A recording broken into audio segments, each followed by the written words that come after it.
Attention! As you were, gentlemen, as you were. Get so we've got St Paul's on the Berkshire station, Brisbane Boys on the Buckinghamshire station. St Paul's have been the force to be reckoned with in this event over recent years. Go! Yeah, what a race this promises to be. Away they go, off the start line. Temple Islands to the right-hand side. Brisbane Boys College from Australia want to get a good start on the current holders of this particular event. St Paul's to the left of your picture on the Berkshire station. There they are. A bit of pressure on them, Neil, this morning. A bit of pressure, but they always rise to it, St Paul's. They always rise to it. They came in to last year's regatta not as favourites at all, but they ended up winning. And it's probably who used their day off most wisely, isn't it? They both had days off yesterday, so who got themselves feet up and relaxed and ready to go for this one, or who enjoyed Henley more?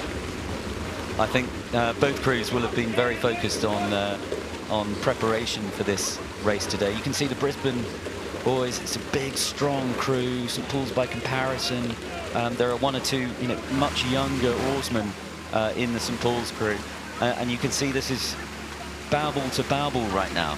The early indicators, exactly what we were hoping and anticipating, a really tight, fearsomely competed race. And this could be a fascinating tussle. The Australians down a fraction, but still a long way to go.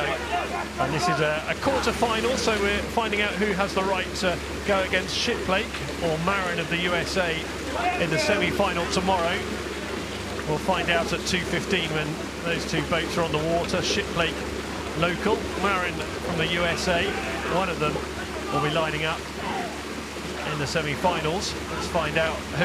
And just a little surge there from the Australian boat, just again grappling the initiative, but there's really nothing to call at this stage. No, and I think St Paul's will well know that this is a race that they will have to stay committed to all the way to the end. St Paul's well known for being technically very efficient, and they may well have to rely on that efficiency in this race to ensure that they can stay with a potentially bigger, stronger crew. You sense this could have been a final. If the draw had been kinder, then this could very easily have been a Sunday race rather than a Friday race. Definitely, because a crew like Brisbane Boys are not going to make the voyage from Australia to Henley unless they're quick, they've got self-belief, and they really think that they can potentially win. So the draw's not been particularly kind to them. Whoever wins this will immediately be in pole position to do something tomorrow and on Sunday. At the moment, the Australians have just nudged ahead. It's going to be one of those races all the way down the course. St Paul's need a response. Just need to stay in contact with them here. They do. They need to stay in contact. The cox needs to make sure the crew knows that they are in contact and they are absolutely in a position from which they can win, provided that they row well, they stay efficient, they stay long. St Paul's always very good around the front end of the stroke, dropping the blades in accurately, quickly, then levering off it. And they are staying with Brisbane. They are staying with Brisbane. Different sorts of conditions today, but it is worth pointing out that last time on the water, the Brisbane Boys College were quickest to the barrier and quickest to Fawley by a couple of seconds. Both those checkpoints whizzed by with Brisbane in their previous round. The quicker, just watching St Paul's is steering there. The cox will be fully aware. Raoul Marchand in the St Paul's boat. This is a barnstormer, really is. Stroke for stroke, look at this. Stroke for stroke, and St Paul's, I think, might just be sneaking through now. So they've soaked up the pressure. With the response that they needed. It's just going to be cat and mouse. It's going to ebb and flow all the way down the track here. Again, there's a response immediately from Brisbane Boys, who have nudged a quarter of a length ahead. Great tussle as we head towards the enclosures. We're over halfway around the race now, and this looks like it should be a real highlight of today's card. Now, Brisbane Boys, they actually won this event 30 years ago, 1993. They're not just here because they're quick. they're looking to honour that particular victory as well. At Felix Peerless in 7th seat there, grimacing. Looked like he wasn't especially enjoying the occasion with the stroke seat Philip Wolfensberger. This is the St Paul's School boat. You can see in the stroke seat there Philip Wolfensberger.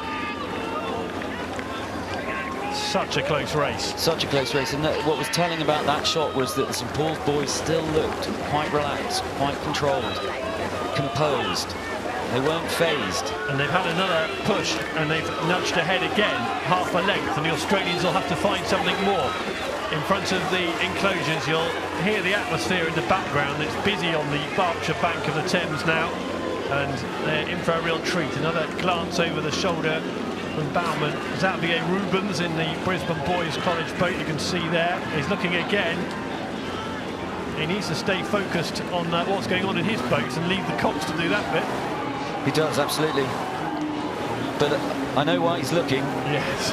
And that's because St Paul's are moving ahead. And they're relentlessly moving ahead. It could cost them their trip to the UK and their trip to Henley. They're going to have to really respond here. Brisbane Boys down. St Paul's School looking to try and retain their title. They'll be favourites if they win this one, and they are nudging ahead. They've got a length ahead now in front of the enclosures, heading to in front of Stewards, and the Australians, it's now or never for them. On the buck station to the left of your picture, they're fading, and St Paul's have dug deeper, and they've stretched that lead in front of the enclosures. Magnificent finish to the race from St Paul's. Fantastic from St Paul's. They soaked up the pressure early on and halfway. They stayed composed when Brisbane were up.